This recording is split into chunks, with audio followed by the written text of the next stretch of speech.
नमस्कार, मैं हूं नवजोत रंधावा। स्वागत है चाय पे चर्चा में। दीपिका, मौसम कैसा बाहर का? मौसम ऐसा है कि किसी भी पल बस बारिश हो सकती है। समोसे चाय वाला माहौल बन गया। चाय पे चर्चा बाहर होनी चाहिए, मुझे तो ऐसे लगता है। भाई इस मौसम में तो कम से कम होनी जानी चाहिए बाहर। इतना अच्छा मौसम होता है, चाय का भी मजा आएगा और समोसे का भी। नमस्कार, तस्वीरें आपको दिखाएंगे बहुत सारी। बताइए क्या क्या दिखाने वाली हैं आज? देखिए, भारत में नारी शक्ति की नई पहचान बन गई है। इतिहास में ये पहली बार है जब 17 महिला कैडेट्स 300 से ज्यादा पुरुषों के साथ एनडीए से ग्रेजुएट हुई। ये सभी तस्वीरें आपके सामने रखेंगे। बहुत अच्छी तस्वीरें आई हैं सामने। मॉनसून की बात भी करनी है हमें, क्योंकि पश्चिम बंगाल के बाद बिहार की दहलीज तक अब आ पहुंचा है। वैसे मौसम और मॉनसून वाली गुड न्यूज़ बताऊं, अभी 2 दिन पहले ही हम लोग एक शो कर रहे थे, तो उसमें मेट डिपार्टमेंट ने यही कहा था कि 1 हफ्ते के अंदर दिल्ली और एनसीआर में मॉनसून पहुंचने वाला है। लेकिन जो हालत है प्री मॉनसून शावर जिसको हम कहते हैं, माहौल बना दिया, वो बन गया है। और मुझे लगता है पिछले वीकेंड भी था, इस वीकेंड भी होने वाला है। जो आप वो बातें कर रहे थे ना, नौ तपा नहीं पता, कोई तपा नहीं कोई पता नहीं और कोई तपा नहीं। ये बहुत अच्छी बात है। नमस्कार, आपके साथ मैं हूं दीपिका शर्मा। बात माउंट एवरेस्ट की भी करेंगे, जहां कदम रखना किसी चुनौती से कम नहीं है। लेकिन आजकल एवरेस्ट की तस्वीर बदली नजर आ रही है। इस वक्त एवरेस्ट का एक अलग तरह से संकट जूझ रहा है, जहां इंसानों के जाम और उनके फैलाए कचरे से हाल बेहाल है। तमाम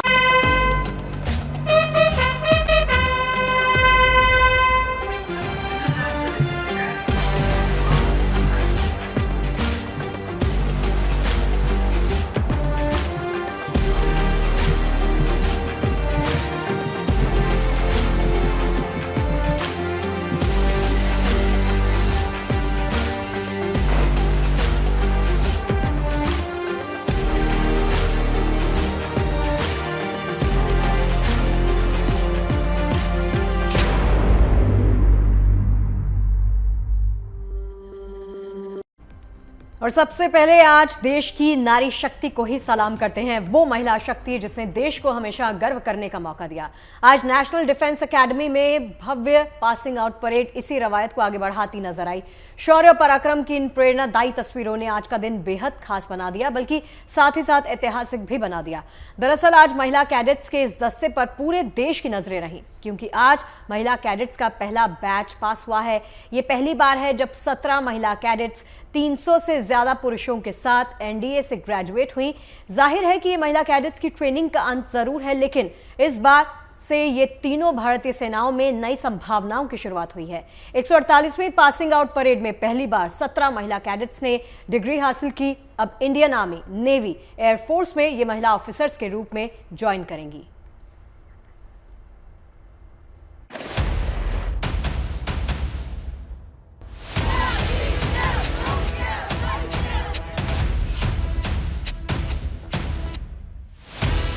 पुणे के खड़कवासला के इस एनडीए परिसर में इतिहास ने एक नई करवट ली है। पहली बार राष्ट्रीय रक्षा एकेडमी से पास आउट होने वालों में 17 महिला कैडेट्स के बैच को ग्रेजुएट की डिग्री मिली है। ये लम्हा इसलिए खास है क्योंकि 2021 में कोर्ट ने पहली बार लड़कियों के लिए एनडीए में शामिल होने के दरवाजे खोले थे, जिसके बाद 2022 में पहली बार 17 महिला कैंडिडेट्स का बैच एनडीए में शामिल हुआ, जो आज ग्रेजुएट होकर निकला है।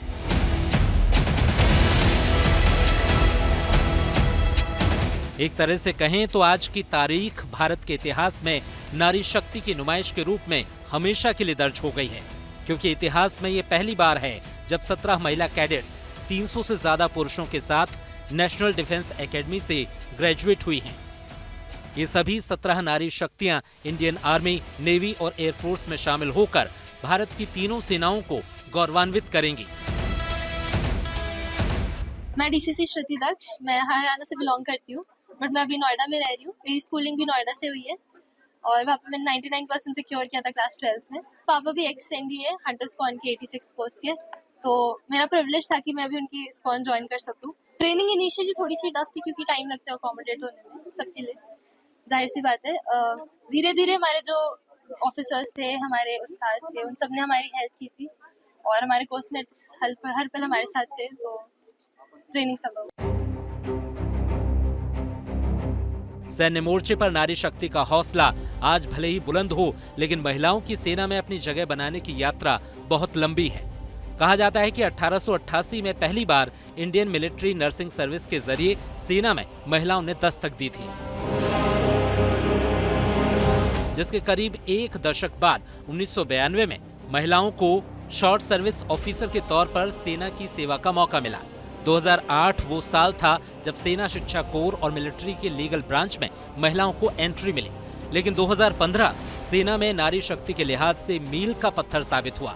इस साल भारतीय वायुसेना ने महिलाओं को फाइटर जेट पायलट के रूप में एयरफोर्स में शामिल करने का फैसला किया।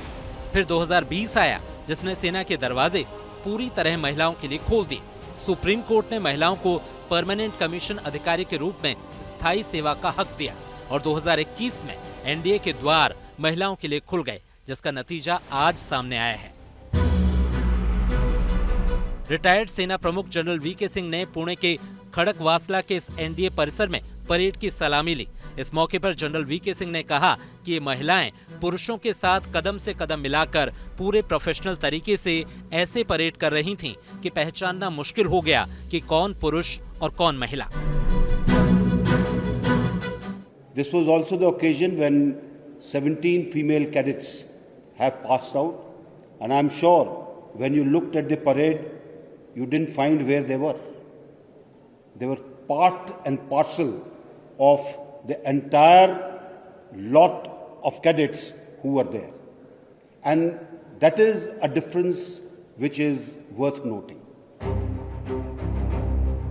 जाहिर है 2022 से अब तक कुल 126 महिलाएं एनडीए में शामिल हो चुकी हैं, जिनमें से 17 पास आउट हुई हैं, जबकि बाकी पूरे जोशो खरोश के साथ ट्रेनिंग कर रही हैं। साफ है कि एनडीए का ये बैच नारी शक्ति की ट्रेनिंग का अंत नहीं बल्कि नई संभावनाओं का आगाज है। महिलाओं की बढ़ती ताकत का सुनहरा सच ये है कि आज ये फाइटर जेट्स उड़ाने और समंदर में सैन्य जहाजों पर महत्वपूर्ण जिम्मेदारियां निभाने के साथ ही स्पेशल ऑपरेशन में शामिल होकर दुश्मन को सबक सिखाने तक का कमाल दिखा रही हैं। Bureau report, good news today. और अब बात वायुसेना के ग्रुप कैप्टन शुभांशु शुक्ला की कर लेते हैं उनके अगले मिशन की। 8 जून, याद रखिएगा तारीख, और कब है ये भी बता देती हूँ। 8 जून का मतलब ये है कि अगला संडे। ये वो दिन होगा जब हिंदुस्तान अंतरिक्ष की दुनिया में सबसे ऊंची छलांग लगाएगा। और लखनऊ के लाल भारतीय वायुसेना के ग्रुप कैप्टन शुभांशु शुक्ला अंतर्राष्ट्रीय अंतरिक्ष स्टेशन के लिए रवाना होंगे। ये पल हर हिंदुस्तानी को गर्व से भर देगा। इस मिशन के लिए शुभकामना देने का सिलसिला अभी से शुरू हो गया है।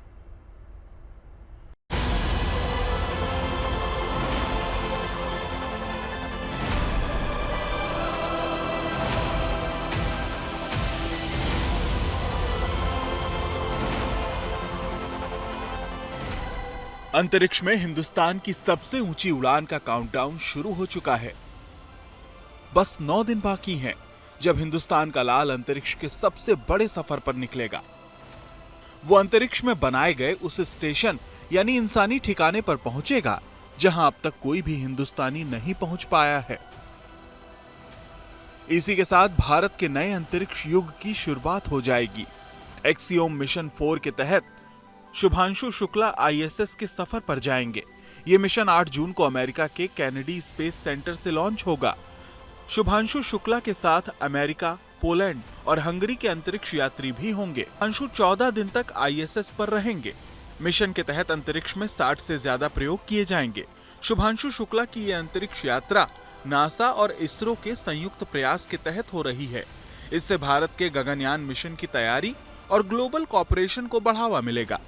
देश को अंतरिक्ष की नई ऊंचाइयों पर ले जा रहे शुभांशु शुक्ला पर पूरे हिंदुस्तान की नजर है। लेकिन लखनऊ की बात कुछ अलग है।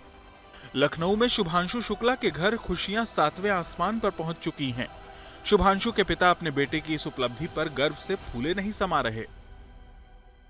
बहुत खुशी हो रही है, बहुत गर्व भी हो रहा है हम लोगों को, जो है परिवार को, सबको।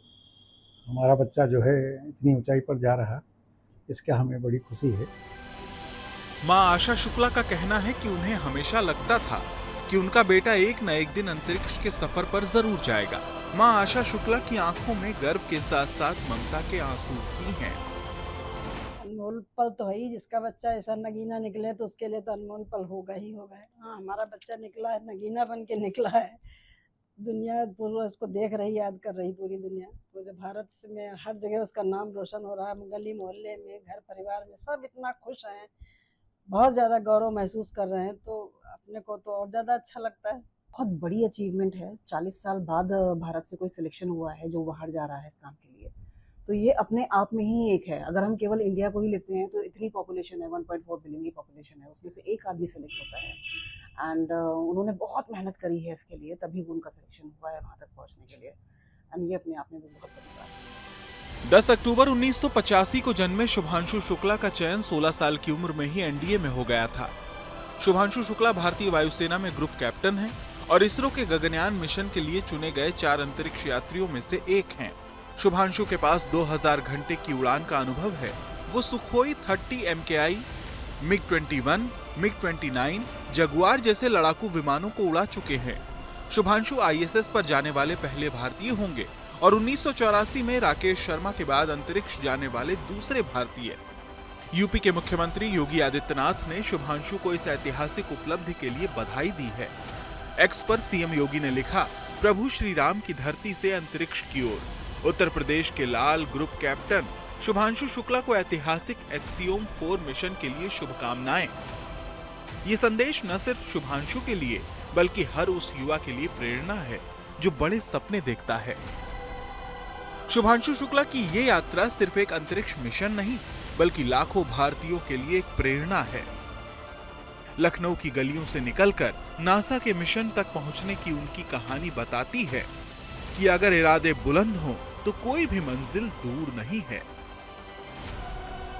लखनऊ से अंकित मिश्रा के साथ bureau report, good news today. अब तक जहां भारतीय पनडुब्बियों में बिजली की सप्लाई अमेरिका की मदद से करवाई जाती है, वहीं इन दिनों स्वदेशी इलेक्ट्रोलाइट फ्यूल तैयार किया जा रहा है। वैसे तो देश में कई लैब्स में इस पर काम हो रहा है, लेकिन बनारस हिंदू विश्वविद्यालय के IIT परिसर में भी अनोखा प्रयोग काफी सुर्खियां बटोर रहा है। दरअसल यहाँ फिजिक्स के एक प्रोफेसर अपनी छोटी सी टीम के साथ न सिर्फ नौसेना की पनडुब्बियों के लिए इलेक्ट्रोलाइट फ्यूल तैयार करने की ओर बढ़ रहे हैं, बल्कि भारत के इस क्षेत्र में आत्मनिर्भर बनने के रास्ते को मजबूत करने और IIT BHU का गौरव भी बढ़ा रहे हैं।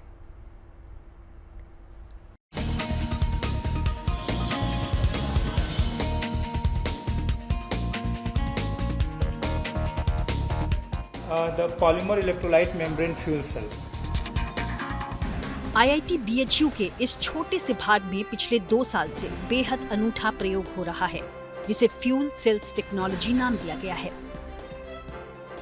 दरअसल ये वो तकनीक है जिसके जरिए नेवी की पनडुब्बी यानी सबमरीन के लिए एक नया इलेक्ट्रोलाइट फ्यूल तैयार किया गया है, जो भारत को आत्मनिर्भर बनाने की ओर एक कारगर कदम साबित हो सकता है। दरअसल सेना की पनडुब्बियों को पानी के अंदर काफी लंबे समय तक रहना पड़ता है, जिसके लिए पावर बैकअप बेहद जरूरी है। पहले पनडुब्बियों में बैटरी चार्जर USB रखे जाते थे, जिन्हें पहले से ही चार्ज कर पनडुब्बियों में रखा जाता है। लेकिन बैटरी डिस्चार्ज होने पर पनडुब्बियों को पानी के ऊपर लाना पड़ता था। इसी समस्या के समाधान को IIT BHU ने खोजते हुए एक नया इलेक्ट्रोलाइट फ्यूल तैयार किया है, जिसे डालते ही पनडुब्बी में पावर सप्लाई शुरू हो जाएगी। इस फ्यूल को तैयार करने वाले प्रोफेसर प्रभाकर सिंह बताते हैं कि उनको ये प्रोजेक्ट DRDO की ओर से साल 2022 में मिला, जिस पर काम करते हुए उनके विभाग ने DRDO के NRB यानी नेवल रिसर्च बोर्ड की मदद से ये इलेक्ट्रोलाइट फ्यूल तैयार किया। DRDO की एक NRB करके है, नेवल रिसर्च बोर्ड, वो दिया था और DRDO की लैब को एसोसिएट करना पड़ता है इसके लिए। तो मेरे साथ एक लैब एसोसिएटेड थी, तो इतना ही हम लोगों ने प्रोजेक्ट अप्लाई किया और ये रिगरस उसकी स्क्रीनिंग होती है एंड शॉर्ट लिस्टिंग होती है, क्योंकि बहुत सारे प्रोजेक्ट जाते हैं। तो लकली हम लोग का प्रोजेक्ट भी सैंक्शन हुआ।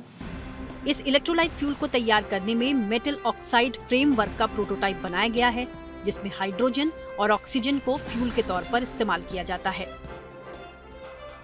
इस इलेक्ट्रोलाइट फ्यूल के मुख्य भाग इलेक्ट्रोड और इलेक्ट्रोलाइट हैं, जिससे पनडुब्बियों की पानी में रहने की क्षमता बढ़ेगी और साथ ही भारत में उत्पादन लागत पर भी असर पड़ेगा।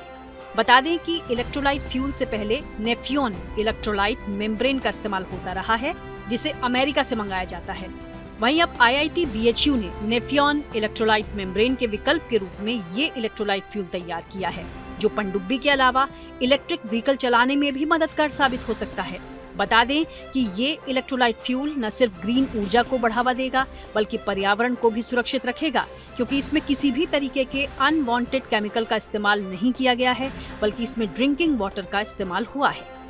2 साल की रिसर्च के बाद मेटल ऑक्साइड फ्रेमवर्क पर ये एक नया इलेक्ट्रोलाइट फ्यूल तैयार किया गया, जिसकी प्रॉपर्टी अभी तक इस्तेमाल होने वाले नेफियॉन इलेक्ट्रोलाइट से बेहतर होने का दावा है। प्रोफेसर प्रभाकर के अनुसार जहां नेफियॉन फ्यूल 100 डिग्री के टेम्परेचर पर काम करना बंद कर देता है, वहीं ये इलेक्ट्रोलाइट फ्यूल 140 डिग्री तापमान पर भी अच्छी प्रोडक्टिविटी देगा। नेफियॉन जो है एक ट्रेडमार्क प्रोडक्ट है जिसको कि हम लोग इंपोर्ट करते हैं। और नेफियॉन में एक प्रॉब्लम यह है कि वो हाइड्रेटेड कंडीशन में, मतलब वाटर जब तक रहेगा तब तक काम करेगा। तो अगर मान लीजिए आप 100 डिग्री सेल्सियस के ऊपर काम कराना चाहते हैं तो मुश्किल हो जाएगा, क्योंकि उस समय जो वाटर है वो इवेपोरेट कर जाएगा। तो बेसिकली जो नेफियॉन है वो 80 डिग्री सेल्सियस पे अच्छा काम करता है, लेकिन हम लोगों ने जो मेम्ब्रेन बनाया था वो 140 डिग्री सेल्सियस पे भी अच्छा काम करता है। पिछले साल सितंबर 2024 में IIT BHU ने अपनी एक प्रोटोटाइप फिल्म DRDO को सौंप दी है, जिसके बाद वहां की लैब में इसके ट्रायल की बात कही जा रही है। प्रोफेसर प्रभाकर कहते हैं कि उन्होंने सीमित संसाधनों में अपना काम पूरा कर दिया है। तो हमारे पास जो भी लिमिटेड रिसोर्सेज हैं, उस रिसोर्स में हमने जो भी मैक्सिमम आउटपुट देना था वो हमने प्रयास किया है। अब उनको एक प्रोटोटाइप फिल्म दे दी गई है, और अगर वो उनके लेवल पे टेस्ट करने पे जो भी आउटपुट आएगा तो वो हमसे शेयर करेंगे, और हो सकता है कि हम लोग आगे इस पे फिर से काम करें। जैसा कि मैंने बताया, स्टेबिलिटी पे भी काम करना है। उम्मीद है कि IIT BHU की ये छोटी सी कोशिश इलेक्ट्रोलाइट फ्यूल के रूप में पनडुब्बियों को पावर बैकअप देने की दिशा में एक बड़ा कदम साबित हो, क्योंकि इस एक कोशिश से भारत इंडिपेंडेंट पावर यूनिट में महारत और आत्मनिर्भरता दोनों को हासिल कर पाएगा। Bureau report, good news today. इस बार IPL में अपनी बल्लेबाजी से सभी का दिल जीतने वाले वैभव सूर्यवंशी की देश भर में खूब चर्चा हो रही है, लेकिन मैदान के बाहर भी टैलेंटेड वैभव सुर्खियां बटोर रहे हैं। और ऐसा इसलिए कि आज पटना दौरे पर आए प्रधानमंत्री नरेंद्र मोदी ने वैभव सूर्यवंशी से खास मुलाकात की है, और ये तस्वीरें आपको एयरपोर्ट की दिखा रहे हैं, जहां पर प्रधानमंत्री और वैभव सूर्यवंशी और उनके माता पिता इन सब की मुलाकात हुई है। प्रधानमंत्री को देखते ही वैभव भी उनसे आशीर्वाद लेते नजर आए। प्रधानमंत्री ने भी 14 साल के इस युवा सितारे को देखकर उन्हें आशीर्वाद भी दिया और बेहद खुश नजर आए। गर्मियों का मौसम है, स्कूलों की छुट्टियां हैं, इसी वजह से ज्यादातर हिल स्टेशंस पैक हैं। अब जाएं तो जाएं कहां, ये सवाल है। नई डेस्टिनेशंस की तलाश करते करते लोग हिमालय की सबसे ऊंची चोटी माउंट एवरेस्ट तक पहुंच गए हैं। नेपाल में मई महीने में माउंट एवरेस्ट पर जाम जैसे हालात दिखे। जाहिर है इतनी भीड़ पहुंचेगी तो गंदगी भी खूब होगी, जिसकी वजह से दुनिया की सबसे ऊंची चोटी का दम घुटने लग गया है। लेकिन लोग हैं कि मानते नहीं और सैर सपाटे के लिए वहां पहुंच रहे हैं। ग्लेशियर हमारे लिए कितने जरूरी हैं और धरती को बचाए रखने के लिए इनको बचाना कितना जरूरी है, जानने के लिए देखिए हमारी खास रिपोर्ट।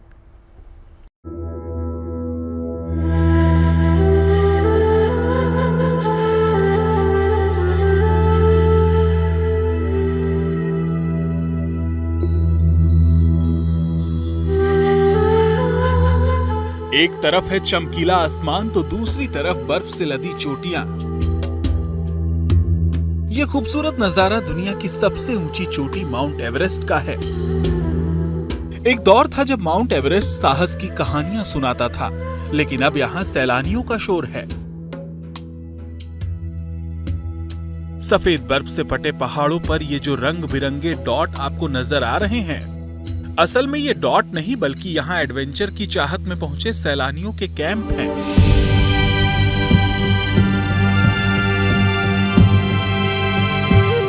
माउंट एवरेस्ट की ऊंचाई वही है, ऊपर तक पहुंचने के पड़ाव भी वैसे ही हैं।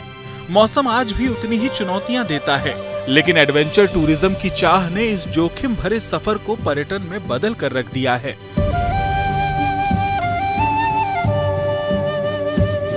अब हर साल बड़ी संख्या में लोग यहाँ पहुँचते हैं।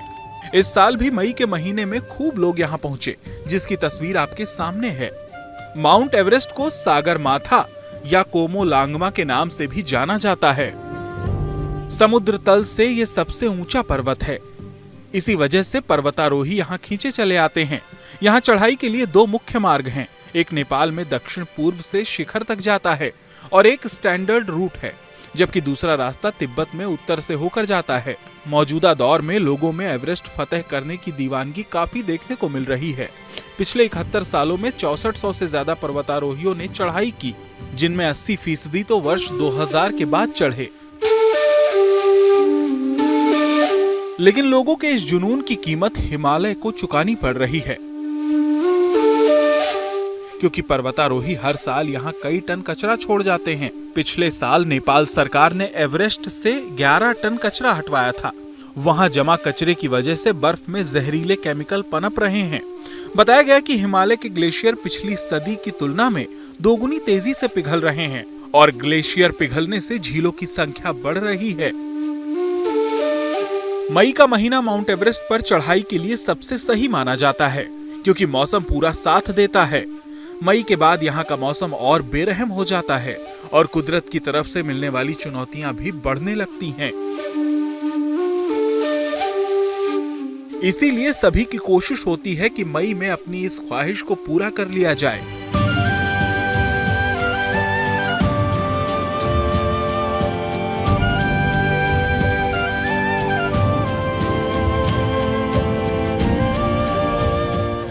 लेकिन लोगों की ये ख्वाहिश इस सबसे ऊंची चोटी का धीरे धीरे दम घोट रही है। आपको जानकर हैरानी होगी कि कुछ दिन पहले नेपाल में स्थित करीब 5100 मीटर ऊंचे याला ग्लेशियर के मौत की शोक सभा का आयोजन किया गया था, जिसका मकसद दुनिया के देशों को ग्लोबल वार्मिंग के खतरों के प्रति जागरूक करना था।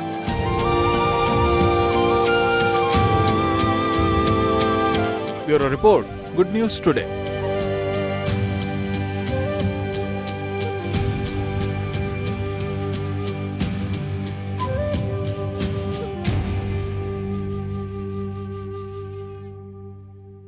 लो भाई, चाय वाला टाइम हो गया, बारिश का मौसम, माहौल पूरा बन गया है। चाय वाली न्यूज भी आ गई ना। वैसे बाहर आपने क्या बताया था, क्या हालात है अभी? कि किसी भी पल बारिश होने वाली है। और मैं तो ज्यादा खुश हूँ क्योंकि मैं वीकेंड पे घूमने जाने वाली हूँ और मुझे लगता है मौसम अच्छा आप कहाँ जा रही हैं? नहीं, वो नहीं मैं बताऊंगी।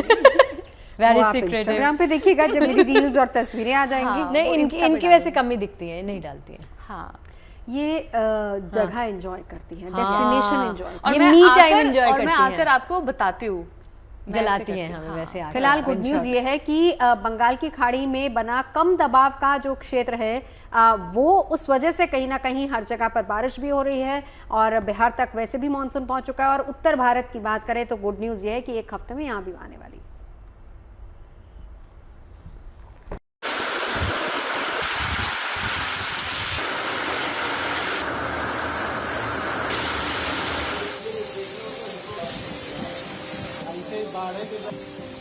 कहीं बेतहाशा बारिश तो कहीं उमस भरी गर्मी। देश के तमाम हिस्सों में इन दिनों मौसम की आंख मिचौली जारी है। देश में मानसून की एंट्री तो 24 मई को हो चुकी है। 17 राज्यों में मानसून दस्तक दे चुका है और सिर्फ 6 दिनों में ही करीब 33% बारिश हो चुकी है। महाराष्ट्र, पूर्वोत्तर और दक्षिण भारत के राज्यों में पिछले कुछ दिनों में जोरदार बारिश हुई। दक्षिण भारत के कन्नौर, एर्नाकुलम, कोट्टायम, त्रिशूर और वायनाड में तेज बारिश का अलर्ट जारी है। यहाँ एहतियातन स्कूल्स में छुट्टी घोषित कर दी गई है। गुरुवार को मानसून पूर्वोत्तर के राज्यों से होते हुए सिक्किम को पार कर पश्चिम बंगाल तक पहुंच गया। मौसम विभाग के अनुसार मानसून अब बहुत जल्द बिहार और पश्चिम बंगाल के ज्यादातर क्षेत्रों में अपना असर दिखा सकता है। हालांकि जोरदार बारिश से पहले इसकी रफ्तार कुछ थमने के आसार हैं। इसकी वजह है बंगाल की खाड़ी में बना डिप्रेशन यानी लो प्रेशर सिस्टम। ये डिप्रेशन मानसून को उत्तर भारत की ओर धकेलने की बजाय विपरीत दिशा में खींचेगा। इससे मानसून की रफ्तार थोड़ी धीमी हो जाएगी। मौसम विभाग की माने तो अगले 2-3 दिनों में कम दबाव वाला ये क्षेत्र अपना असर दिखाने लगेगा। इससे मानसून की रफ्तार पर 10 दिनों के लिए विराम लग सकता है। इससे मध्य प्रदेश, उत्तर प्रदेश के साथ साथ उत्तर भारत के दूसरे राज्यों में बारिश का इंतजार और बढ़ जाएगा। मानसून में देरी के कारण पंजाब, राजस्थान, हरियाणा, दिल्ली और मध्य प्रदेश में लोगों को अभी कुछ दिन और गर्मी बर्दाश्त करनी पड़ेगी। मौसम विभाग ने बिहार के कुछ इलाकों में कल यानी 31 मई को भारी बारिश का अनुमान भी जताया है। इनमें किशनगंज, कटिहार और भागलपुर समेत कई जिले शामिल हैं। इसके साथ ही असम के कुछ इलाकों में भी जोरदार बारिश की संभावना है। महाराष्ट्र के कुछ इलाके भी तेज बारिश से प्रभावित हुए हैं, लेकिन अब अरब सागर में बने लो प्रेशर एरिया के कमजोर पड़ने से यहाँ भी मानसून की रफ्तार घटने लगी है। वहीं दूसरी तरफ बंगाल की खाड़ी में बना लो प्रेशर का नया सिस्टम आने वाले दिनों में तटीय इलाकों को प्रभावित कर सकता है।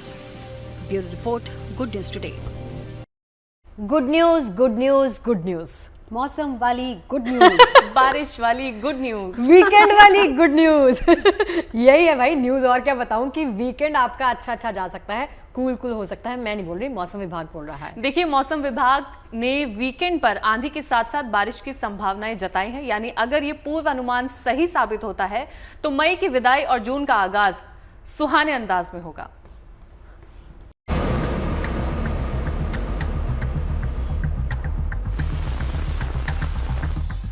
दिल्ली एनसीआर के लोगों के लिए मौसम के मोर्चे पर राहत वाली खबर है। मई महीने में दिल्ली एनसीआर के लोगों का सामना आए दिन आंधी तूफान और बारिश से हुआ। वहीं इस महीने का अंत भी बारिश और आंधी के साथ होने वाला है। मतलब ये कि दिल्ली एनसीआर के लोगों के लिए वीकेंड कूल रहने वाला है। दिल्ली में 29 मई की तरह ही आज और कल यानी 30 और 31 मई को तेज आंधी तूफान के साथ बारिश होने की संभावना है। इसे लेकर आज के लिए येलो अलर्ट और कल के लिए ऑरेंज अलर्ट जारी किया गया है। आईएमडी के अनुमान के मुताबिक बारिश होने से 30 और 31 मई को दिल्ली एनसीआर के तापमान में गिरावट आ सकती है और लोगों को उमस भरी गर्मी से कुछ दिनों के लिए राहत मिलेगी। हालांकि इस दौरान 50 से 60 किलोमीटर प्रति घंटे की रफ्तार से हवा चलने की संभावना है, जो 70 किलोमीटर प्रति घंटे तक पहुंच सकती है। देखिए, अगर दिल्ली के बारे में बात करें तो जैसे कि वेस्टर्न डिस्टर्बेंस है, एक साइक्लोनिक सर्कुलेशन पंजाब के आसपास भी केंद्रित है लोअर लेवल्स पर, जिसकी वजह से एक थंडरस्टॉर्म एक्टिविटी जो है वो एक्सपेक्ट कर रहे हैं हम लोग दिल्ली एनसीआर रीजन में भी। तो उसके लिए आज के लिए जो है वो लाइट रेनफॉल साथ में थंडरस्टॉर्म एक्टिविटी हो सकती है, गस्टी विंड हो सकती है, 40 से 50 किलोमीटर तक की विंड स्पीड हो सकती है। और कल जो है light to moderate rainfall activity हो सकती है दिल्ली में, दिल्ली एनसीआर रीजन में। इसके साथ साथ थंडरस्टॉर्म एक्टिविटी हो सकती है। हवा गति कल थोड़ी सी और तेज भी होने की संभावना है, 50 से 60 किलोमीटर से लेकर गस्तें 70 किलोमीटर प्रति घंटे की हो सकती है। ज्यादातर अनुमान यही है कि बादल छाए रहने की संभावना है और तापमान जो अधिकतम तापमान है वो भी 36 से 39 डिग्री सेंटीग्रेड के बीच में पूरे सप्ताह के दौरान रहने की संभावना है।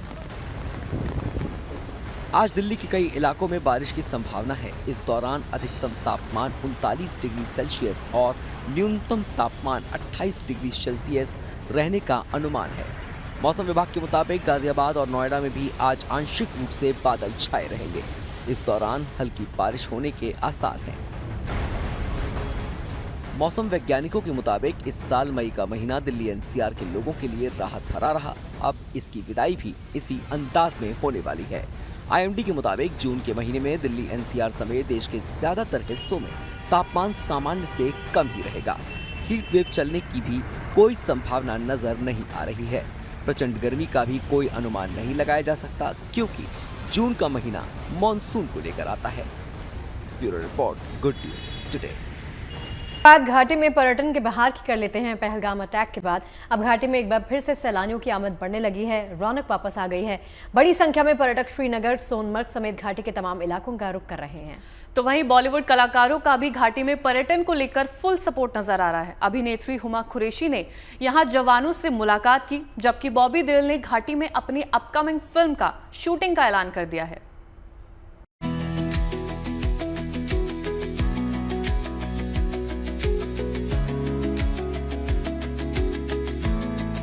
जम्मू कश्मीर में ये चहल पहल, श्रीनगर से सोनमर्ग तक सैलानियों की बढ़ती आमद, आतंक के आकाओं को मुंहतोड़ जवाब है, जिन्होंने पहलगाम घटना के जरिए न केवल लोगों को निशाना बनाया, बल्कि घाटी के पर्यटन पर भी ब्रेक लगाने की नाकाम कोशिश की।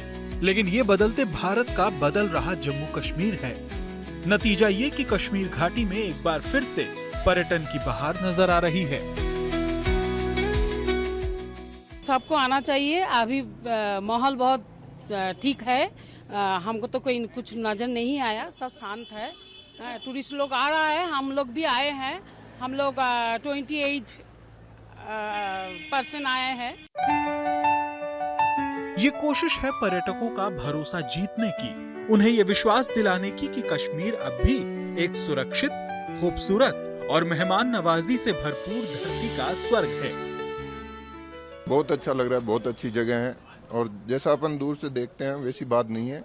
काफी शांति है, यहाँ के लोग काफी मदद करते हैं और ज्यादा कोई परेशानी नहीं आती रास्ते में, लोग हेल्पफुल है। आना चाहिए लोगों को और हम लोग आएंगे तो यहाँ यानी मजबूती मिलेगी, यहाँ के लोगों को, टूरिस्ट बढ़ेगा तो उससे अपना यानी अच्छा रहेगा। हाल ही में बॉलीवुड एक्ट्रेस हुमा कुरैशी भी जम्मू गईं।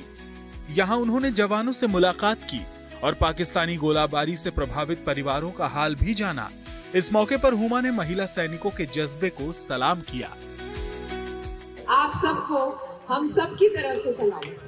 रियली हम कुछ नहीं करते हैं, जो साहस आप लोगों ने दिखाया है और जैसे आपने हम सबकी सुरक्षा की और आप देश की बेटी हो, मतलब मेरे तो ऐसे आंसू निकल आएंगे, मतलब मैं बोल भी नहीं पा रही हूँ। So thank you. इतना ही नहीं, खबर ये भी है कि बॉलीवुड अभिनेता बॉबी देओल भी अपनी अगली फिल्म की शूटिंग जम्मू कश्मीर की हसीन वादियों के बीच करेंगे। कुल मिलाकर घाटी में सीमा पार से पर्यटन प्रभावित करने की जो साजिश रची जा रही थी, उस पर भारतीय सेना और घाटी के स्थानीय लोगों ने खुद ही ब्रेक लगा दिया और अब जम्मू कश्मीर में एक बार फिर से सैलानियों की आमद बढ़ने लगी है। Bureau report, good news today. देखिए, अब अमरनाथ यात्रा की शुरुआत भी होने वाली है और जिस तरीके से पहलगाम में हमला हुआ था उसके बाद यात्रियों में कहीं ना कहीं डर भी है, लेकिन इसी बात को सुनिश्चित करने के लिए देश के गृह मंत्री भी जम्मू कश्मीर के दौरे पर हैं, जहां पर यह बात उन्होंने कही है कि तीर्थयात्रियों की सुरक्षा में अतिरिक्त 42,000 जवानों को लगाया जाएगा। गृह मंत्री अमित शाह खुद जम्मू कश्मीर में हैं। कल उन्होंने अधिकारियों के साथ बैठक कर सुरक्षा व्यवस्था को चाक चौबंद बनाने के निर्देश दिए हैं।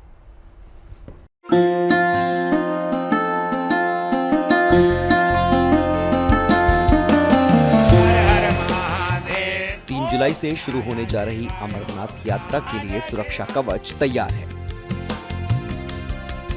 बाबा बर्फानी के दर्शन के लिए जाने वाले शिव भक्तों की सुरक्षा के लिए पूरे अमरनाथ ट्रैक को अभेद्य बनाने की पुख्ता तैयारी की जा रही है।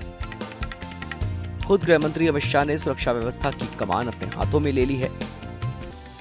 अमरनाथ यात्रा भयमुक्त और पूरी तरह सुरक्षित हो, इसके लिए केंद्र सरकार ने चप्पे चप्पे पर जवानों को तैनात करने का फैसला किया है।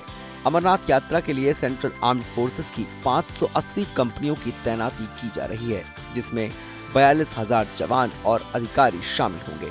इनमें सीआरपीएफ की 219 कंपनियां, बीएसएफ की 143 कंपनियां, एसएसबी की 97 कंपनियां, आईटीबीपी की 62 कंपनियां और सीआईएसएफ की 60 कंपनियां शामिल हैं। हर एक कंपनी में 70 से 75 सुरक्षा कर्मी होते हैं। इन सभी सुरक्षा कर्मियों को अमरनाथ यात्रा रूट पर तैनात किया जाएगा। अमरनाथ यात्रा के लिए सब तरह की तैयारियों में अब तेजी आ गई है। पहलगाम आतंकी हमले के बाद इस साल की अमरनाथ यात्रा के लिए सुरक्षा के चाक चौबंद इंतजाम किए जा रहे हैं और यही कारण है कि 560 अधिक जो है सुरक्षा बलों की कंपनियां जो हैं वो अमरनाथ यात्रा के लिए जम्मू कश्मीर में, खासतौर से कश्मीर के कई इलाकों में जहां जहां से भी अमरनाथ यात्रियों का गुजरना है वहां पर उनकी तैनाती होगी। सेंट्रल पैरामिलिट्री फोर्सेस में जहां एक तरफ बीएसएफ, सीआरपीएफ और आईटीबीपी की मदद ली जा रही है, वहीं पहली बार एसएसबी यानी सीमा सशस्त्र बल जो है उनके जवानों की भी तैनाती अमरनाथ यात्रा में की जाएगी। देश के गृह मंत्री अमित शाह जम्मू कश्मीर के 2 दिन के दौरे पर हैं और अगर बात की जाए गुरुवार को ही उन्होंने जम्मू में उच्च स्तरीय बैठक की, जिसमें अमरनाथ यात्रा की तैयारियों और सुरक्षा को लेकर समीक्षा हुई। इसमें सुरक्षा एजेंसियों के उच्च अधिकारियों के अलावा अमरनाथ यात्रा से जुड़े अधिकारी भी शामिल थे। जम्मू कश्मीर के मुख्यमंत्री उमर अब्दुल्ला खुद भी अमरनाथ यात्रा को बिना किसी व्यवधान के संपन्न कराने में जुटे हुए हैं। बुधवार को उमर अब्दुल्ला ने अमरनाथ यात्रा की तैयारियों को लेकर हाई लेवल मीटिंग की और यात्रा के सफल समापन को अपनी प्रतिबद्धता करार दिया। फिलहाल तो ठीक है, फिलहाल हमारी कोशिश रहनी चाहिए और उस कोशिश में कोई कमी नहीं आनी चाहिए। कि अमरनाथ यात्रा जो है वो बिना किसी इंसिडेंट के वो मुकम्मल हो। हमारे तमाम यात्री जो हैं वो आएँ, सही सलामत वहाँ पे जाएं, अपनी हाज़िरी दें और अपने घर वापस जाएं। उसमें किसी तरह की कोई कटौती या किसी तरह की कोई कमी नहीं रहनी चाहिए। श्रद्धालुओं की सुरक्षा के साथ साथ उनकी अमरनाथ यात्रा सुलभ हो, इसके लिए अमरनाथ यात्रा रूट को तैयार किया जा रहा है। अमरनाथ यात्रा के दोनों रूट पहलगाम और बालटाल पर ट्रैक को साफ करने के साथ ही सुविधाओं से जुड़ी व्यवस्था को मुकम्मल किया जा रहा है। अमरनाथ यात्रा के लिए अब तक देश भर से 4 लाख से अधिक श्रद्धालु रजिस्ट्रेशन करवा चुके हैं।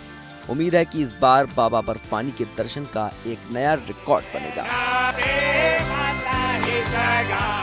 श्रीनगर से अशरफ वानी और मीर फरीद के साथ bureau report, good news today.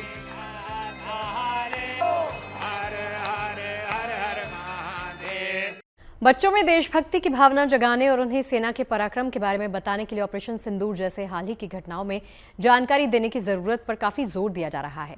यहां तक कि जम्मू कश्मीर के स्कूलों के टीचर्स भी अब ऑपरेशन सिंदूर और बालाकोट स्ट्राइक जैसी ऐतिहासिक घटनाओं को स्कूल के सिलेबस में शामिल करने की हिदायत भी कर रहे हैं। दिल्ली में एक अवार्ड इवेंट में देश भर से आए शिक्षक शामिल हुए। इस दौरान हमारे सहयोगी मनीष चौरसिया ने जम्मू कश्मीर, पंजाब, हिमाचल से आए टीचर्स से इस सिलसिले में उनकी राय भी जानी। ऑपरेशन सिंदूर में सेना का पराक्रम पूरे देश ने देखा और अब देश के हर हिस्से से ये आवाज़ आ रही है कि ऑपरेशन सिंदूर को सिलेबस में शामिल किया जाए, बच्चों को पढ़ाया जाए। हमारे साथ इस वक्त जम्मू कश्मीर के टीचर हैं, हिमाचल प्रदेश के हैं, पंजाब के हैं और सभी टीचर प्रिंसिपल्स अब ये कहने आए हैं कि भाई ऑपरेशन सिंदूर को आप सिलेबस के रूप में शामिल करें, हम पढ़ाएंगे बच्चों को, हम बताएंगे सेना ने किस तरह के पराक्रम के साथ पाकिस्तान को मुंह तोड़ जवाब दिया था। सर क्या नाम है आपका, कहाँ से आए आप? मेरा नाम भरत खजूरिया है, मैं जम्मू एंड कश्मीर से हूँ। बिलावर एक टाउन है कठुआ डिस्ट्रिक्ट में, वहाँ से हूँ। अभी आप लोग कह रहे हैं कि ऑपरेशन सिंदूर को सिलेबस में लाया जाए, क्यों? सर उसका ये रीज़न है कि बच्चे के अंदर जो भावना है देश के प्रति कि और देश के लिए मर मिटने के लिए भावना है, और ये एक संदेश पूरे दुनिया को कि अगर भारत से भिड़ोगे तो फिर ये आप उसको अंजाम आपको भुगतना पड़ेगा। तो ऐसा भावना जो है बच्चे के अंदर from the very early stage उसके अंदर वो आए, तो उसके लिए ये सब चीज़ें उसको पढ़ाना ज़रूरी है। मेहता भी मेरे साथ में है, एडटेक है। सर बहुत सारी आप एजुकेशन में नई टेक्नोलॉजी लेकर आए, टेक्नोलॉजी के ज़रिए या एनिमेशन के ज़रिए क्या कुछ आप लोग प्लान कर रहे हैं कि सेना का शौर्य बच्चों को बता पाएँ, सिखा पाएँ? हमारा अभी सिंपल सा ऑब्जेक्टिव है कि हिस्ट्री को और करंट अफेयर्स को कैसे कनेक्ट करें ताकि बच्चे सीख सकें कि ये एक कड़ी है, ये एक आइसोलेटेड इंसिडेंट नहीं है।